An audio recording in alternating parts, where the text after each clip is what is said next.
مسجد ہے پرانی مسجد، اس کے خطیب تھے، اور ان کے والد محترم میرے استاذوں میں بھی آتے ہیں، یوں سمجھے قاعدہ کے استاذوں میں بھی آتے ہیں، ان کی رہنمائی سے بھی ہم چلتے تھے۔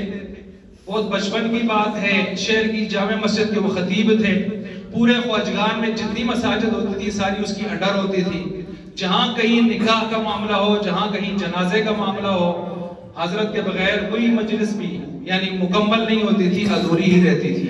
حضرت جاتے تھے نکاح پڑھاتے تھے، حضرت جاتے تھے جنازہ پڑھاتے تھے، جہاں بھی کوئی مجلس ہوتی، مذہبی فنکشن ہوتا، حضرت کا خطاب وہاں پر مہر کی طرح ہوتا آخر میں۔ اور ان کی شفقتیں، محنتیں، خدمات ہیں کہ آج خواجگان کے اندر کثیر تعداد میں اگر علماء ہیں، قراء ہیں، دیندار لوگ ہیں، توحید ہے، تو ان کی محنتیں ہیں۔ آج اللہ نے ان کو یہ صبر دیا، انہی کے سارے بیٹے ماشاءاللہ اللہ نے عالم بنائے، آج انہی کے ایک بیٹا لخت جگر آج ہمارے سامنے جلوہ فروز ہیں، اور وہ شخصیت ہے جنہوں نے غالباً کوئی 35-40 سال سے زائد عرصہ وہاں پر لگایا ہے۔ اور میں کہتا ہوں دنیا جہان میں امامت کرنا آسان ہے، خواجگان میں امامت کرنا مشکل ہے، بنی اسرائیلیوں کا گرہ ہے، لیکن اس میں اگر 35-40 سال کی کسی 35-40 سال اگر کسی شخص نے لگائے ہیں، یقین جانے بہت بڑا جگر مردہ تھا اس شخص کا۔ اور پھر وہاں صرف ایک مسجد میں ہی نہیں، آج بھی وہاں آپ خواجگان میں جائیں، وہاں دارالعلوم سعیدی اگر آپ کو ملے گا تو وہ حضرت محترم کے جو ہے والد محترم نے ہی اس کی بنیاد رکھی ہے۔ آج بھی وہاں ان کے بھائی کام کر رہے ہیں، شہر والی مسجد ان کے بھائیوں کے پاس ہے، نیچے جو فرش والی بڑی جامع مسجد ہے ان کے بھائی وہاں پر موجود ہیں۔ آج بھی علاقہ ان بھائیوں نے ماشاءاللہ سنبھالا ہوا ہے۔ آج بھی توحید کی صدائیں، قال اللہ قال رسول کی صدائیں اگر بلند ہوتی ہیں تو ماشاءاللہ اسی خاندان کا ترہ امتیاز ہے وہاں پر۔ اللہ ان کو اور زیادہ آج کی شان و شوکت میں اضافہ فرمائے۔ اور میں کہتا ہوں الرحمان مسجد والے جیسے ہمارے جمیل احمد جہانگیری صاحب یہاں تشریف فرمائے ہیں، اللہ نے ان سے کام لیا ہے، مالدار تو دنیا میں بہت ہیں لیکن عباس تھے، یہ وہ ہستی ہیں کہ جن سے اللہ نے کام لیا 1 کروڑ سے اوپر اپنا ذاتی لگا کے مسجد کی تعمیر کروائی والے محلہ کو فراہم کی۔ اللہ کو ان کا اخلاص اتنا اچھا لگا، اتنا قبول آیا کہ اللہ نے پہلی فرصت میں ان کو جو امام اور خطیب عطا کی ہیں وہ بھی ماشاءاللہ عالی شان ہے، ہم ان کو اس پر بھی مبارکباد پیش کرتے ہیں۔ ان کے والد محترم یقین جانے جب وہ فوت ہوئے، اور فوت ہوئے میرے خیال سے کوئی 12-14 سال ہو گئے، 2008 میں فوت ہوئے، میں مسجد میں کھڑا ہوں، میں نے خواب میں ان کو دیکھا، میں نے حضرت سے اس خواب کا تذکرہ کیا، حالانکہ خوابیں آدمی کو بھول جاتی ہیں لیکن بعض خوابیں ساری زندگی یاد رہتی ہیں، خواب میری زندگی کی یہ بھی ہے۔ میں نے دیکھا رائے بینڈ کا اجتماع لگا ہوا ہے، خلقت خدا ہے، سفید لباس میں لوگ پھر رہے ہیں، ایک خوبصورت روحانی سما ہے، اور ادھر سے میں دیکھتا ہوں حضرت کے والد محترم سفید لباس میں تشریف لا رہے ہیں، دائیں بائیں سفید لباس والے اور لوگ بھی ہیں۔ میں اسے دیکھ کے کہتا ہوں یہ تو فوت ہوئے تھے، کہاں سے آ گئے؟ پھر میں کھڑا ہو جاتا ہوں، ایسے وہ آتے ہیں، دائیں بائیں میں ان کے سفید لباس میں، خود بھی لباس میں، ہسمکھ چہرہ ہے، سامنے آتے ہیں، میں ان سے سلام کرتا ہوں اور میں پوچھتا ہوں آپ فوت نہیں ہو گئے تھے؟ تو مسکرا کے کہتے ہیں ہاں جی فوت ہو گیا تھا۔ پھر آگے مجھے یاد نہیں ہے کہ انہوں نے ہماری کیا گفتگو ہوئی ہے، اس کے بعد ہسمکھ اسی طرح ہنستے ہنستے وہاں سے نکل گئے۔ تو کتنی اچھی خواب ہے ماشاءاللہ، یہ ان کے فرزند ارجمند آپ کے سامنے یہاں بیٹھے ہیں، اللہ ان کی قبر کو بھی منور فرمائے، اللہ ان کی خدمات کو بھی مساعی جمیلہ کو اپنی بارگاہ میں قبول فرمائے۔ تو میں دعوت خطاب دینے چلا ہوں ہمارے آج کے مجلس کے مہمان خصوصی جناب خطیب ابن خطیب مولانا مصباح الدین صاحب کو کہ وہ اپنے گران قدر ملفوظات سے مجمع کو مستفید فرمائے۔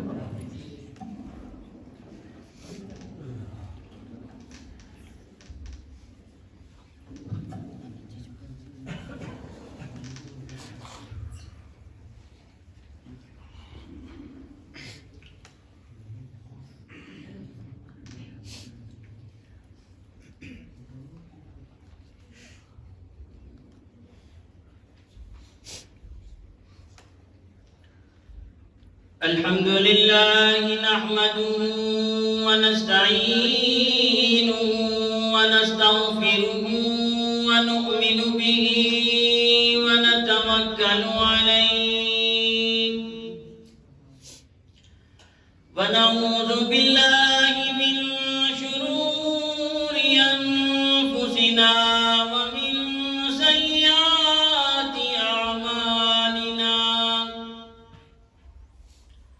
من يهده الله فلا مضل له ومن يضلله فلا هادي له ونشهد أن لا إله إلا الله وحده لا شريك له لا نظير له ولا وزير له ولا مثل له ولا مثال له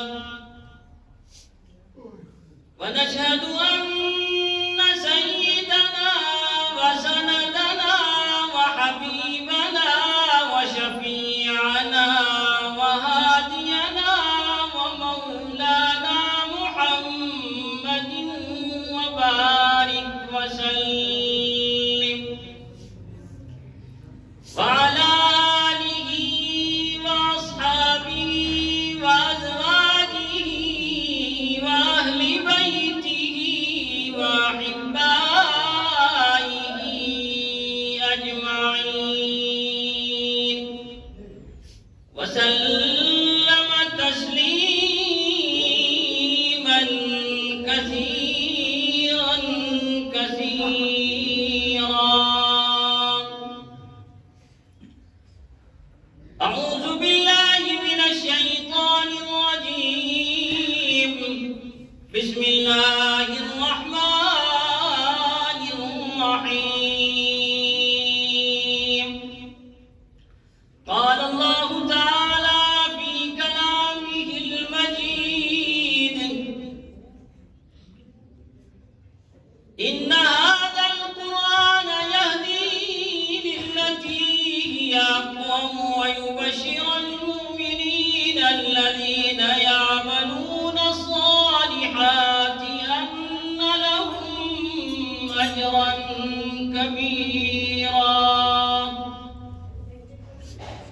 وقال النبي صلى الله عليه وسلم: إن الله يرفع بهذا الكتاب أقواما ويضع به آخرين.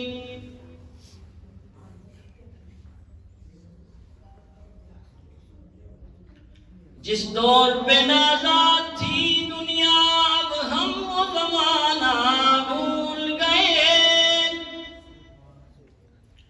جس دور پہ نازات تھی دنیا اب ہم وہ زمانہ بھول گئے. اوروں کو جگانا یاد رہا، خود ہوش میں آنا بھول گئے. منہ دیکھ لیا آئینے میں، پردہ نہ دیکھا سینے میں. دل ایسا لگایا جینے میں، مرنے کو مسلمان بھول گئے. ہوتی ہے اذانیں اب بھی تو مسجد کی فضا میں انور. جس ضرب سے دل ہل جاتے تھے وہ ضرب لگانا بھول گئے. وہ معزز تھے زمانے میں مسلمان ہو کر، ہم خوار ہوئے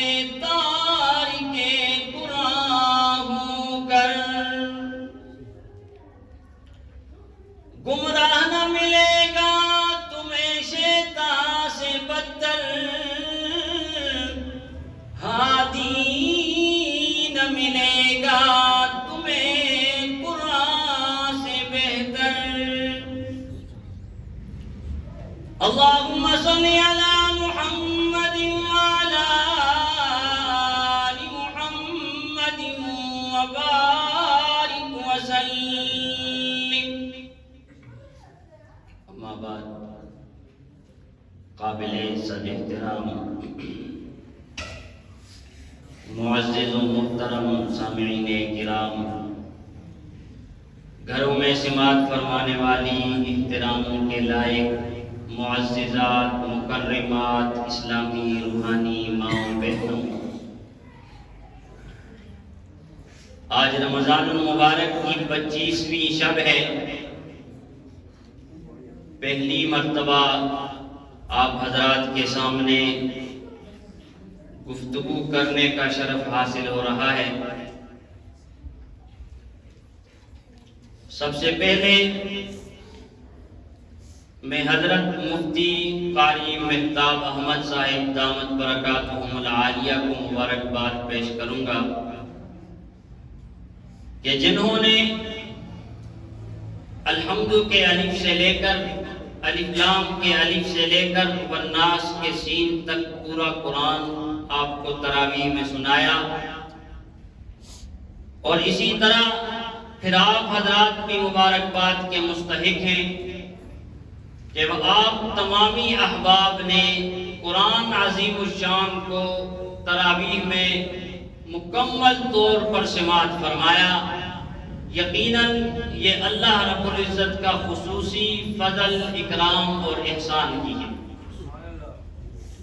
اور ساتھ ہی میں حضرت اقدس پروفیسر مفتی ساجد حسین ہزاروی حفظہ اللہ اور ان کے دو صاحبزادگان اور ان کے بھتیجے، اور اسی طرح قاری جناب اختر دیو صاحب اور باقی جو قراء اور حفاظ نے جو قرآن مجید تراویح میں سنایا، یقیناً وہ بھی مبارکباد کے مستحق ہیں.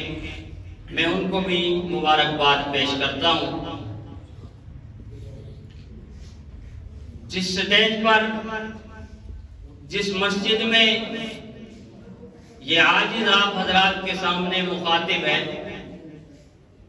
یقیناً اس سٹیج سے حضرت اقدس حضرت مفتی صاحب کے گرام قدر ملفوظات آپ کے محققانہ، مدللانہ، واعظانہ، مبشرانہ، منذرانہ، ناصحانہ، ترغیبی، ترہیبی، ترہیبی، تعدیبی، علمی، تحقیقی، پرتاثیر، پرمغز گفتگو آپ حضرات سماعت فرماتے رہتے ہیں. اللہ تعالیٰ سے دعا ہے کہ یہ گلشن یوں ہی چمکتا اور مہکتا رہے. اللہ تعالیٰ حضرت اقدس مفتی صاحب کا سایہ عاطفت تا دیر قائم و دائم فرمائے. وقت چونکہ بہت گزر چکا ہے، ہم نے تو تراویح مختصر کر کے اور مختصر پروگرام سن کے ہم آئے تھے، لیکن وقت چونکہ کافی بیت چکا ہے، بلا تمہید کے کچھ گزارشات آپ حضرات کے سامنے رکھوں گا. پھر اس کے بعد انشاءاللہ مفصل دعا ہوگی. حدیث کے روح سے الدعاء مخ العبادہ، دعا عبادت کا مغز ہے. تمام احباب سے گزارش ہے توجہ کے ساتھ، انہماک کے ساتھ، ذوق اور شوق کے ساتھ سماعت فرمائیے اور پھر دعا کر کے جائیں، کیونکہ دعا کے بغیر اگر دعا سے پہلے جائیں گے تو پھر یہ بات ادھوری ہو جائے گی، یہ پروگرام نامکمل ہو جائے گا، اور جو صلہ ملنا ہوگی، جو جزا اللہ تعالیٰ کی طرف سے ملنی ہے، اس سے محروم ہو جائیں گے. تو لہذا گزارش ہے کہ توجہ کے ساتھ آخر تک دل جمی کے ساتھ بیٹھے رہیں. جو بیان کرنے والا واعظ ہوتا ہے وہ بھی یقیناً محتاج ہوتا ہے، اور جو سننے والے سامعین ہوتے ہیں وہ بھی یقیناً محتاج ہوتے ہیں. تو واعظ کے زبان پر وہی بول بولے جاتے ہیں جو سامعین کی طلب ہوتی ہے.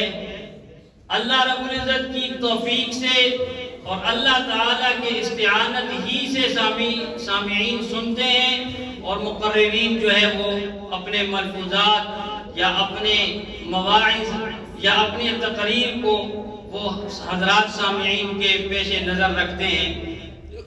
محترم سامعین کرام، آج چونکہ 25ویں شب ختم قرآن کا موقع ہے، حضرت اقدس مفتی صاحب کے گراں قدر ملفوظات آپ سماعت فرماتے ہیں۔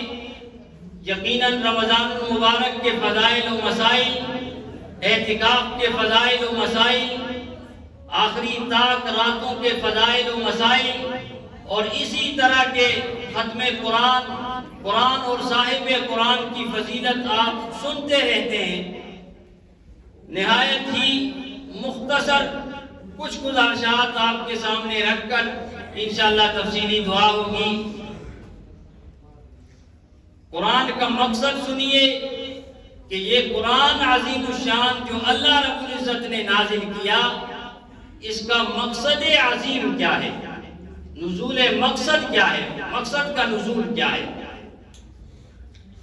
الف لام را کتاب انزلناہ الیک لتخرج الناس من الظلمات الی النور، سورہ ابراہیم کی پہلی آیت ہے۔ اللہ رب العزت فرماتے ہیں کہ یہ ایک ایسی کتاب ہے جو میں نے آپ کی طرف نازل کی، لتخرج الناس من الظلمات الی النور، تاکہ آپ لوگوں کو اندھیروں سے نکال کر روشنی کی طرف لائیں، تاکہ آپ انسانیت کو اندھیروں سے نکال کر روشنی کی طرف لائیں۔ کتاب انزلناہ الیک، یہ ایک ایسی کتاب ہے جو ہم نے آپ کی طرف نازل کی، لتخرج الناس من الظلمات الی النور، تاکہ آپ انسانیت کو اندھیروں سے نکال کر روشنی کی طرف لائیں۔ کتاب انزلناہ الیک لتخرج الناس من الظلمات الی النور،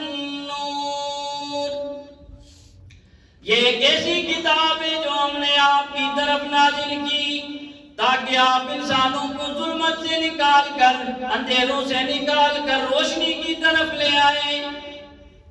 قرآن کریم ایسی مقدس کتاب ہے جو بھٹکے روحوں کو سیدھا راستہ دکھاتی ہے، کارے مذلت میں پڑے روحوں کو اوج ثریا پر پہنچانے والی کتاب ہے۔ یہ ایک ایسی مقدس کتاب ہے جو اللہ سے بچھڑے روحوں کو اللہ سے ملاتی ہے۔ یہ ایک ایسی کتاب ہے جو اللہ تعالیٰ کا قرب عطا کرتی ہے۔ کتاب انزلناہ الیک لتخرج الناس من الظلمات الی النور، یہ ایک ایسی کتاب ہے جو انسانیت کے لیے منشور حیات ہے۔ یہ ایک ایسی کتاب ہے جو انسانیت کے لیے دستور حیات ہے۔ یہ ایک ایسی کتاب ہے جو انسانیت کے لیے ضابطہ حیات ہے۔ یہ ایک ایسی کتاب ہے جو انسانیت کے لیے آب حیات ہے۔ کتاب انزلناہ الیک لتخرج الناس من الظلمات الی النور، اندھیروں سے نکال کر، ظلمات سے نکال کر روشنی کی طرف لانے والی کتاب۔ مفسرین کرام نے لکھا کفر اندھیرا ہے، کفر اندھیرا ہے، ایمان روشنی ہے، جہل اندھیرا ہے، علم روشنی ہے، شرک اندھیرا ہے، توحید روشنی ہے، بدعات اندھیرے ہیں، رسومات اندھیرے ہیں، خرافات اندھیرے ہیں، سنت روشنی ہے۔ قرآن کریم ایک ایسی کتاب ہے جو آپ کو اندھیروں سے نکال کر روشنی کی طرف لاتی ہے، کفر کے اندھیرے سے نکال کر نور ایمان کی روشنی کی طرف لاتی ہے، جہالت کے اندھیرے سے نکال کر علم نور کی روشنی کی طرف لے کے آتی ہے۔ قرآن ایک ایسی کتاب ہے جو شرک کے اندھیرے سے، شرک کی ظلمت سے نکال کر توحید کی طرف لاتی ہے۔ قرآن ایک ایسی کتاب ہے جو بدعات کے اندھیروں سے نکال کر سنت پر لاتی ہے، جہالت سے نکال کر نور علم کی طرف لاتی ہے، شک کے اندھیروں سے نکال کر یقین کی طرف لے کے آتی ہے۔ ان ھذا القرآن یہدی للتی ہی اقوم، بے شک یہ قرآن ایسا راستہ، ایسا طریقہ ہدایت کا، ایسا ہدایت کا طریقہ بتاتی ہے کہ جو بالکل سیدھا ہے۔ ام یقولون تقولہ بل لا یؤمنون، کیا یہ لوگ کہتے ہیں کہ یہ قرآن معاذ اللہ رسول اللہ نے خود گھڑا، رسول اللہ نے خود افترا کیا؟ بل لا یؤمنون، بلکہ وہ ایمان ہی نہیں لاتے۔ اگر وہ سچے ہیں، اس بات پر اگر وہ سچے ہیں تو کانوا صادقین، اگر سچے ہیں تو ایک بات قرآن کی مثل، قرآن جیسی ایک بات ہی بنا کر لائیں۔ پیش کر سکتے ہیں؟ نہیں پیش کر سکتے۔ ایک بات بھی قرآن کی ہم مثل نہیں پیش کر سکتے۔ افلا يتدبرون القرآن ولو كان من عند غير الله لوجدوا فيه اختلافا كثيرا، کیا قرآن میں غور نہیں کرتے ہو؟ اگر یہ اللہ تعالیٰ کے سوا کسی اور کا کلام ہوتا تو اس میں بہت زیادہ اختلاف ہوتا۔ یہ قرآن اللہ تعالیٰ کا کلام ہے۔ قرآن کس کا کلام ہے؟ اللہ تعالیٰ کا۔ بیداری کا ثبوت دیں گے تو انشاءاللہ ہم بھی آپ کے ساتھ چل سکیں گے، اور اگر بیداری کا ثبوت نہیں دیں گے، مقرر جو ہوتا ہے، باعث جو ہوتا ہے، وہ سامعین سے چلتا ہے، پیٹرول سے نہیں چلتا۔ لہذا براہ کرم اگر چاہتے ہیں کہ سبحان اللہ کہنے پر ثواب ملتا ہے، اور سبحان اللہ کہنے پر ثواب مل کر ہمیں ثواب کا مطالبہ اور طلب بھی ہے اور ضرورت بھی ہے، تو حضرائے کرم ماشاءاللہ سبحان اللہ جزاک اللہ کچھ نہ کچھ تو بولیں، تاکہ ہمیں خبر ہو کہ سامعین حضرات سوئے ہوئے نہیں ہیں بلکہ زندہ ہیں، اور یہی بیٹھے ہوئے ہیں۔ افلا یتدبرون القرآن، کیا تم قرآن میں غور نہیں کرتے ہو؟ کیا تم قرآن میں غور و فکر نہیں کرتے ہو؟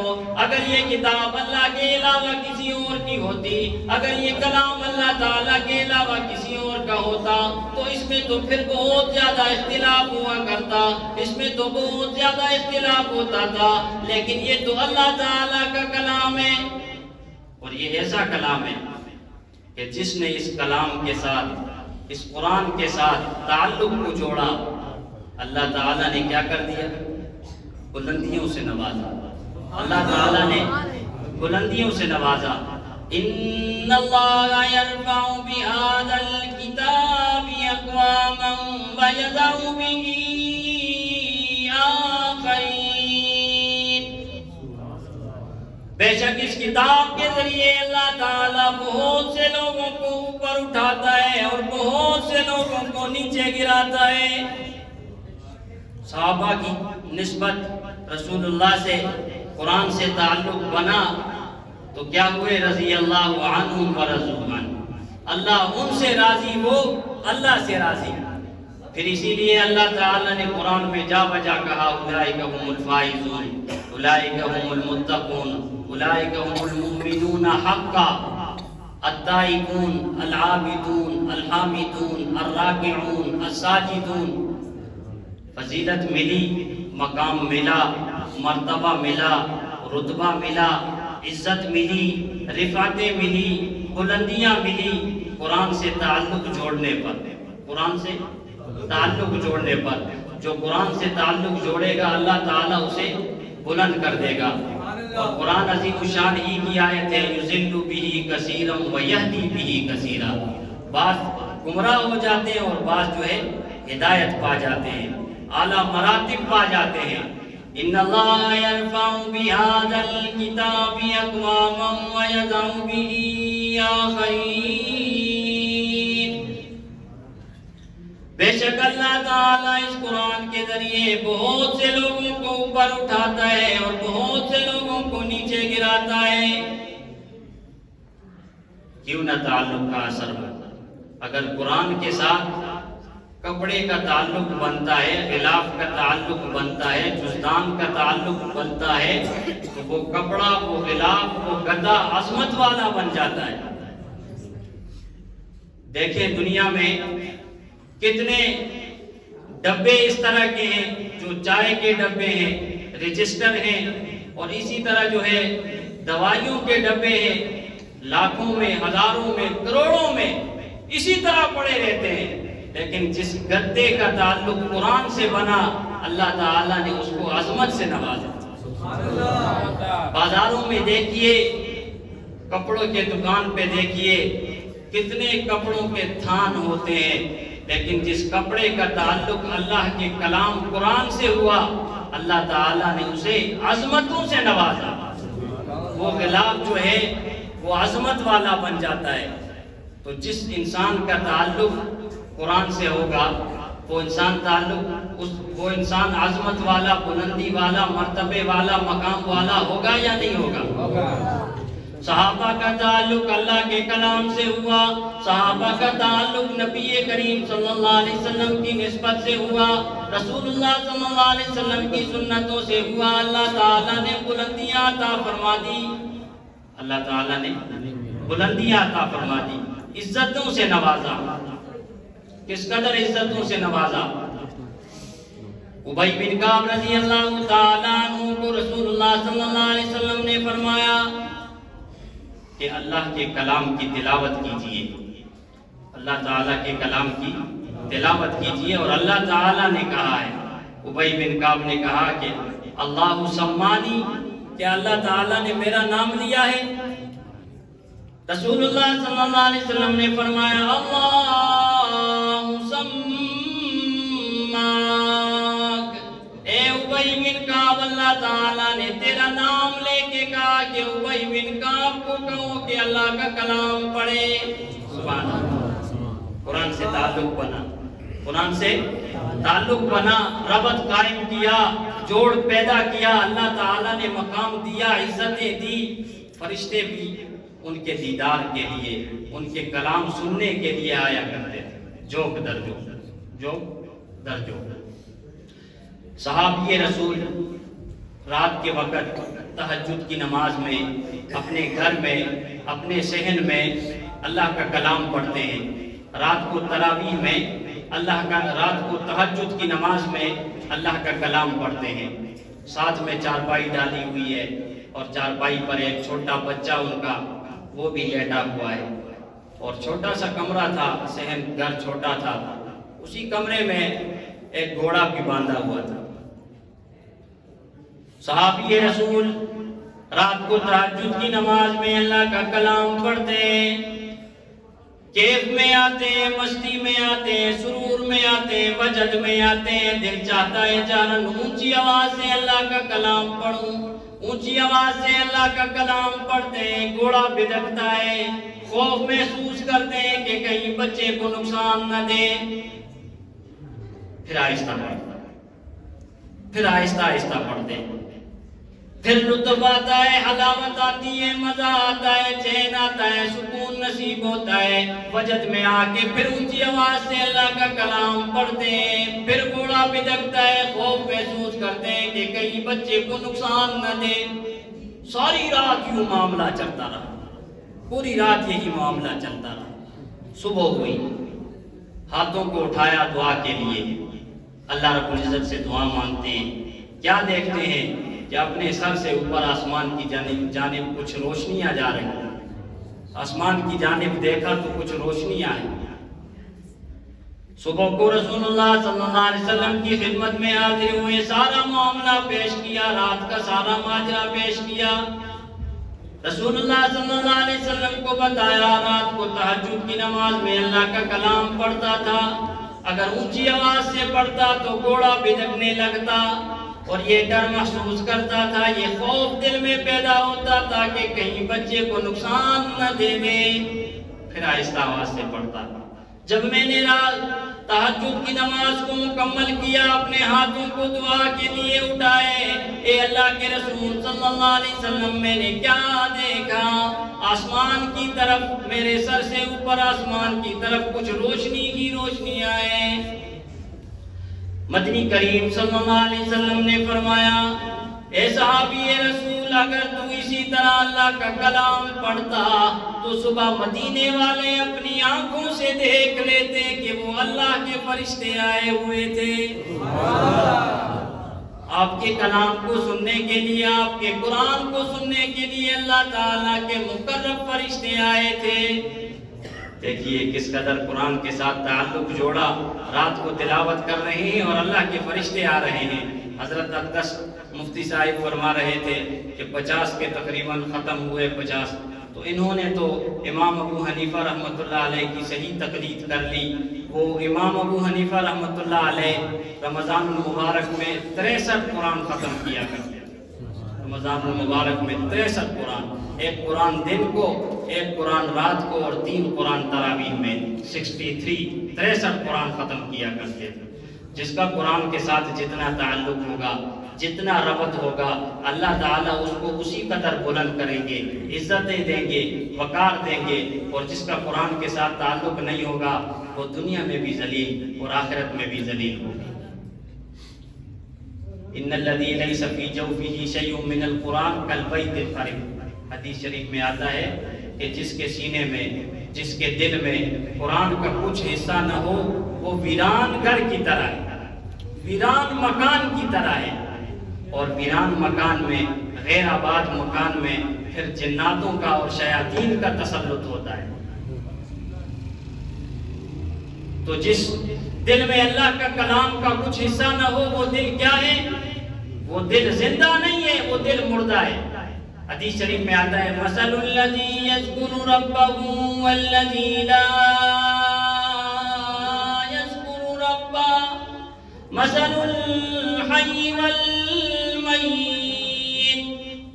جو اپنے رب کو یاد کرتا ہے اور جو اپنے رب کو یاد نہیں کرتا، دونوں کی مثال بیان فرمائی۔ جو اپنے رب کو یاد کرتا ہے وہ زندہ کسی ہے اس کی مثال، جو اپنے رب کو یاد نہیں کرتا اس کی مثال مردہ کسی ہے۔ قرآن ہمیں کہتا ہے نماز ادا کرو، زکوٰۃ دو، ہم توجہ ہی نہیں دیتے۔ قرآن کہتا ہے حقوق اللہ، حقوق العباد کی فکر کرو، ہم سنی انسنی کر دیتے۔ قرآن کہتا ہے کہ مسلمان آپس میں بھائی بھائی ہیں، بھائیوں جیسا معاملہ کرو، ہم دشمنوں جیسا معاملہ کرتے ہیں۔ قرآن کہتا ہے چوری، ڈکیتی، فتنہ و فساد، خون ریزی، اس سے پرہیز کرو، اس سے بچو، ہم اسی میں پڑے رہیں۔ قرآن کہتا ہے تفرقہ بازی نہ کرو، تفرقہ بازی نہ کرو، اللہ کی رسی کو مضبوطی سے تھامے رکھو۔ ہم مرنے مٹنے کے لیے ہر وقت تیار، ایک دوسرے کو مارنے اور مٹنے کے لیے تیار ہیں۔ اللہ کا قرآن کہتا ہے کہ کامیابی جو ہے، عزت جو ہے، مقام کا حاصل ہونا، رتبہ کا ملنا، بلندیاں ملنا، اللہ تعالیٰ کے احکام، اللہ تعالیٰ کے تعلیمات اور قرآنی تعلیمات پر عمل کرنے میں۔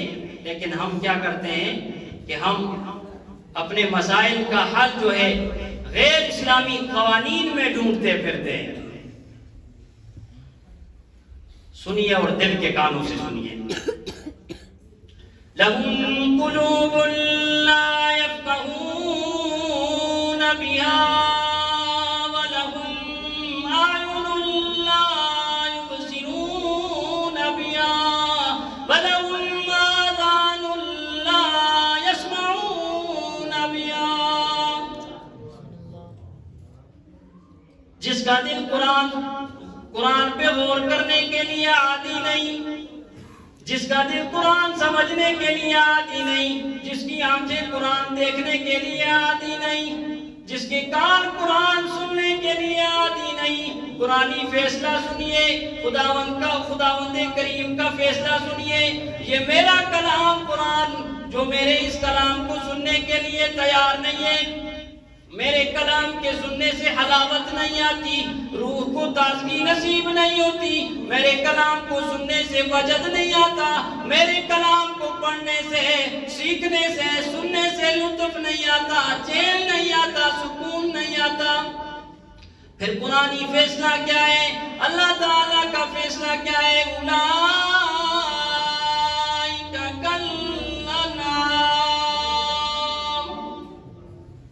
میرا فیصلہ نہیں ہے، کسی جماعت کا فیصلہ نہیں ہے، کسی پارٹی کا فیصلہ نہیں ہے، کسی گروہ کا فیصلہ نہیں ہے، اللہ کا قرآن کہتا ہے، اللہ کا فیصلہ ہے۔ کیا فیصلہ ہے؟ لَهُمْ قُلُوبٌ لَا يَفْقَهُونَ بِهَا وَلَهُمْ أَعْيُنٌ لَا يُبْصِرُونَ بِهَا وَلَهُمْ آذَانٌ لَا يَسْمَعُونَ بِهَا۔ جس کا دل قرآن سننے کو عادی نہیں، جس کا دل قرآن سمجھنے کو غور کرنے کے لیے تیار نہیں ہے، جس کی آنکھیں قرآن دیکھنے کے لیے تیار نہیں ہے، جس کے کان قرآن سننے کے لیے تیار نہیں ہے، اللہ تعالیٰ فرماتے ہیں اولئک کالانعام، یہ جانوروں کی طرح ہے۔ اولئک کالانعام، یہ جانوروں کی طرح ہے۔ وہ خالق و مالک جس نے پیدا کیا کیا فرماتا ہے؟ اولئک کالانعام بل هم اضل۔ درندے بن گئے، جانور بن گئے، ایک دوسرے کو چیر کر پھاڑ کر کھاتے رہتے ہیں، ایک دوسرے کا خون چوستے ہیں۔ اولئک کالانعام، جانوروں کی طرح، بل هم اضل، بلکہ اس سے بھی گئے گزرے۔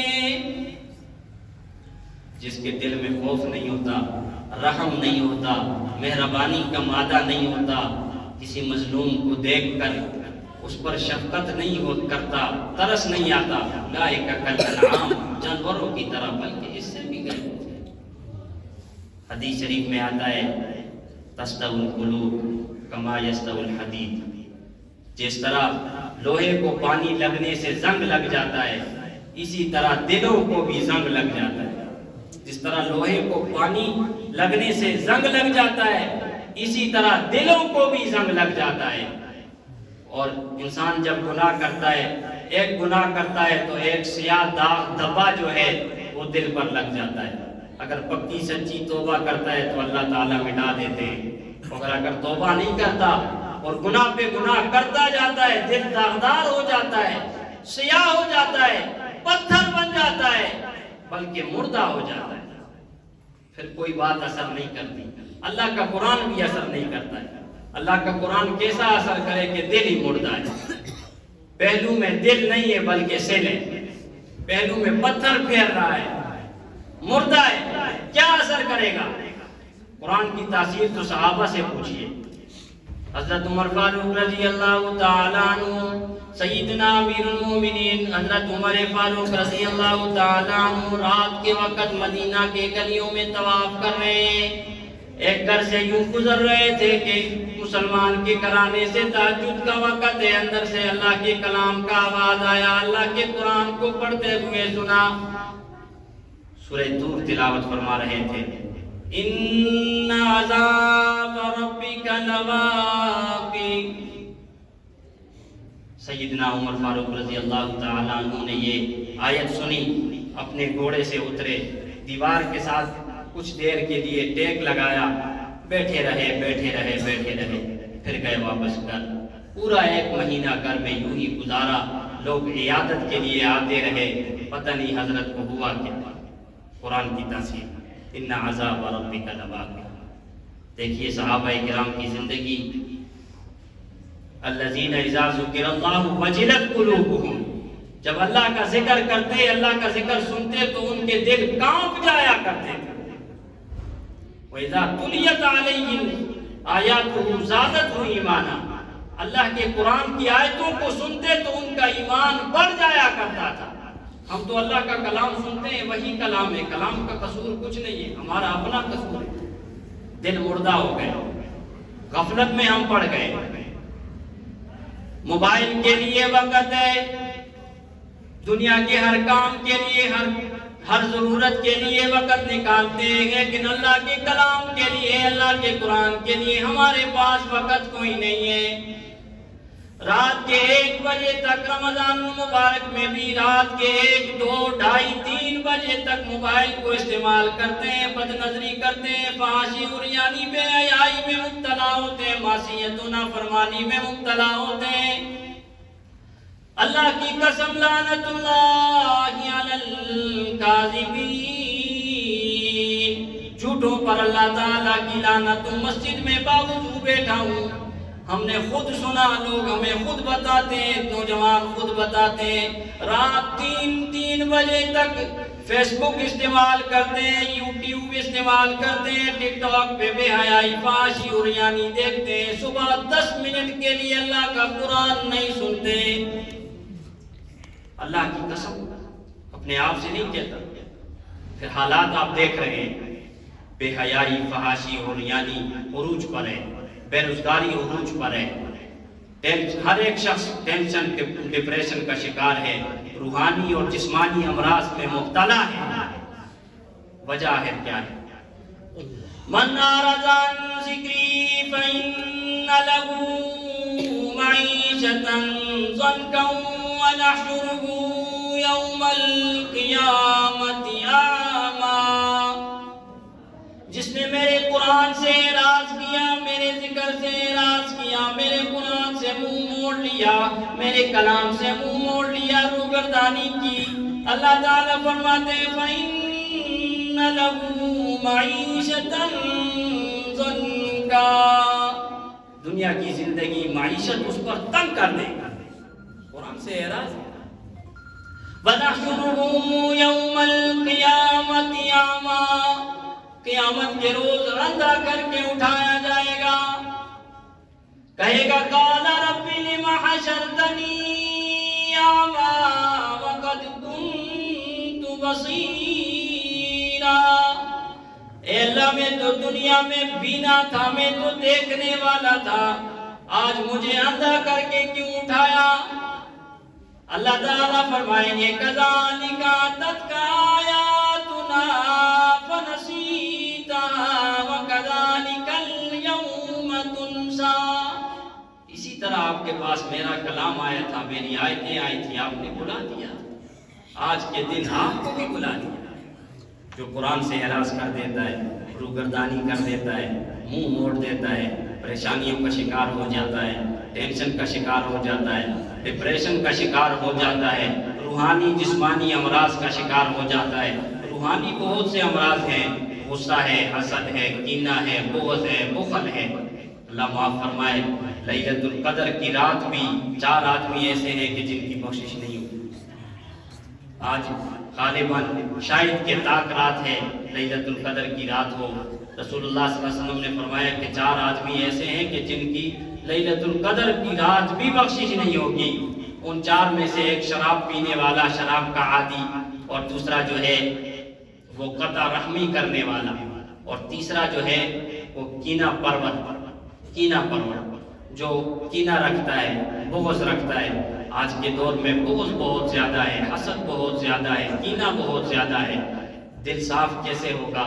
اللہ کا کلام پڑھتے نہیں ہیں، اللہ کا قرآن سیکھتے نہیں ہیں، اللہ کے قرآن پر عمل کرتے نہیں ہیں، ذکر کو کرتے نہیں ہیں، استغفار کرتے نہیں ہیں، خرافات میں، بدعات میں، رسومات میں، گناہوں میں، معصیت میں زندگی گزارتے ہیں۔ پھر کیسے اللہ کی طرف سے نورانیت دل میں آئے؟ یہ دل میں یا اللہ تعالیٰ ہوں گے اور یا پھر غیر اللہ ہوگا۔ یہ بات تو ناممکن ہے کہ اللہ بھی ہو اور غیر اللہ بھی ہو، یہ تو ہو ہی نہیں سکتا۔ ما جعل اللہ لرجل من قلبین فی جوفہ، اللہ تعالیٰ نے کسی کے پہلو میں 2 دل نہیں رکھے، ایک ہی دل ہے۔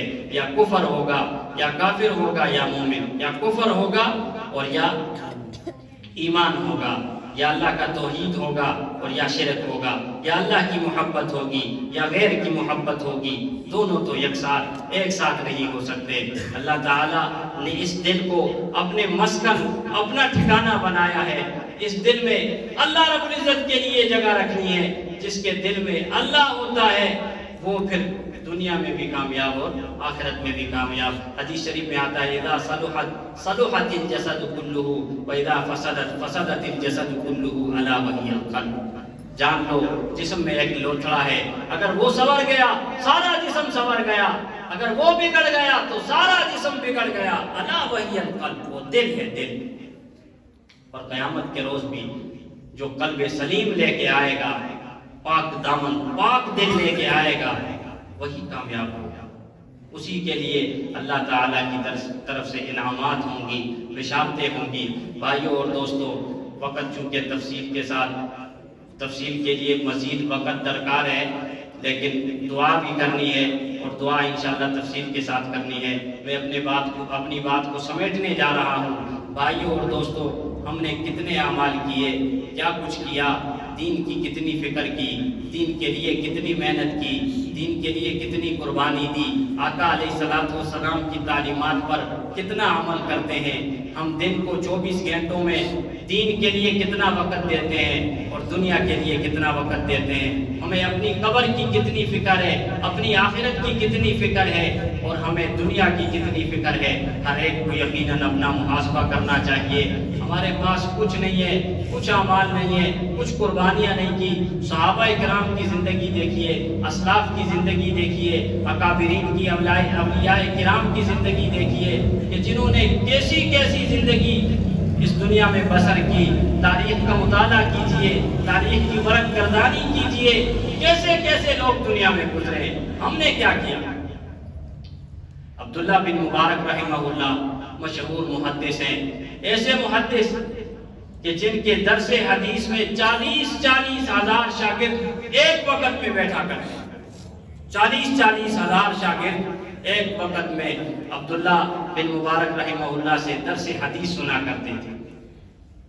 نزع کا وقت ہے، آخری وقت ہے، دنیا سے جا رہے ہیں، چارپائی پہ لیٹے ہوئے ہیں۔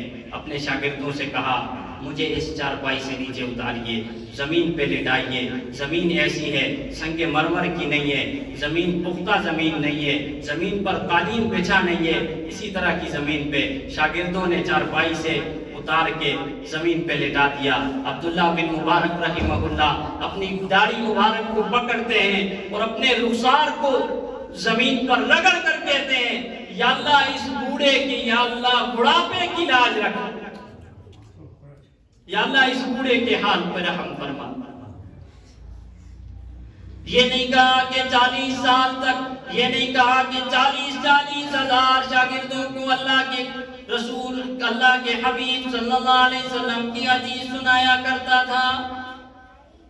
رسول اللہ صلی اللہ علیہ وسلم کی فرامین کو بتایا، سکھایا، درس دی، دین کو سکھایا، دین کے لیے محنت کی۔ یہ نہیں کہا، بلکہ کیا کہا، اے اللہ اس بڑھاپے پہ کی لاج رکھ کر، یا اللہ اس بڑھاپے پر رحم فرما، یا اللہ عبداللہ بن مبارک رحمہ اللہ کے بڑھاپے پر رحم فرما۔ عبداللہ بن مبارک رحمہ اللہ داڑھی کو پکڑ کر رخسار کو زمین پر رگڑ رہے ہیں۔ بھائیو دوستو، اللہ تعالیٰ کی رحمت بہت وسیع ہے۔ ان رحمتی وسعت کل شیء، اللہ تعالیٰ کی رحمت ہر چیز پر غالب ہے۔ آج رات مانگنے کی رات ہے، اللہ تعالیٰ کو منانے کی رات ہے، اللہ تعالیٰ سے اپنی بخشش کروانے کی رات ہے۔ حدیث شریف میں آتا ہے، رسول اللہ صلی اللہ علیہ وسلم نے فرمایا بدقسمت ہے وہ شخص کہ جس کو رمضان المبارک کا مہینہ پایا اور اس نے اپنی بخشش و مغفرت نہ کرائی۔ پھر جبرائیل امین کی دعا، وہ بددعا تو آپ سنتے رہتے ہیں کہ رسول اللہ صلی اللہ علیہ وسلم نے آمین قبولیت کی مہر بھی لگا دی، اور جبرائیل امین نے کیا کہا کہ ہلاک ہو جائے وہ شخص جس نے رمضان المبارک کا مہینہ پایا اور اپنی بخشش و مغفرت نہ کرائی۔ تو آج مانگنے کی رات ہے، گر گڑانے کی رات ہے، اللہ سے اپنے آپ کو منانے کی رات ہے، اللہ کو منانے کی رات ہے، اور اللہ سے اپنی بخشش و مغفرت کروانے کی رات ہے۔ بھائیوں اور دوستوں، تو اللہ تعالیٰ اس کی رحمت تو اس قدر وسیع ہے کہ ایک پجاری، بت پرست، بتوں کی پوجا کرنے والا 70 سال تک بتوں کو پکارتا رہا اور یا صنم یا صنم یا صنم کہتا رہا۔ ایک رات پوری رات یوں پکارتا رہا، یا صنم یا صنم یا صنم۔ نیند کی قلبے سے غنودگی کی عالم میں اچانک منہ سے نکل گیا یا صمد۔ اللہ تعالیٰ نے فرمایا لبیک یا عبدی، اے میرے بندے میں حاضر ہوں۔ فرشتے حیران ہوئے، حیرانگی کا مظاہرہ کیا، یا اللہ 70 سال تک بتوں کی پوجا کرنے والا اور ساری رات یا صنم یا صنم یا صنم پکارنے والا اچانک غلطی سے نیند کی حالت میں، نیند کے غلبے میں یا صنم کے بجائے یا صمد کہہ دیا اور آپ نے کہا لبیک یا عبدی۔ اللہ تعالیٰ نے فرمایا اگر میں یہ نہ کہتا مجھ میں اور اس بت میں کیا فرق ہوتا؟ اللہ تعالیٰ کی رحمت تو اتنی وسیع ہے کہ اگر کوئی غلطی سے اللہ کو پکارے اور نیند کی حالت میں اللہ تعالیٰ کو پکارے، اللہ تعالیٰ پھر بھی لبیک فرماتے ہیں۔ اور اگر کوئی ہوش و حواس کے ساتھ اللہ تعالیٰ سے مانگے، اللہ تعالیٰ کو پکارے، یقین اللہ تعالیٰ دعاؤں کو قبول فرماتے ہیں۔ بھائیوں اور دوستوں، یقین کے ساتھ اللہ تعالیٰ سے مانگیے اور آج کی رات میں پکی اور سچی توبہ کریں۔ اگر اس نیت سے پکی سچی توبہ کریں گے تو اللہ تعالیٰ گزشتہ تمام گناہوں کو معاف فرمائیں گے، اللہ تعالیٰ بخشش و مغفرت فرمائیں گے۔ جو کچھ سنایا گیا، اللہ رب العزت سے دعا ہے کہ اللہ تعالیٰ مجھ سمیت ہم سب کو عمل کرنے کی توفیق عطا فرمائے اور حضور صلی اللہ علیہ وسلم کی کامل اتباع نصیب فرمائے۔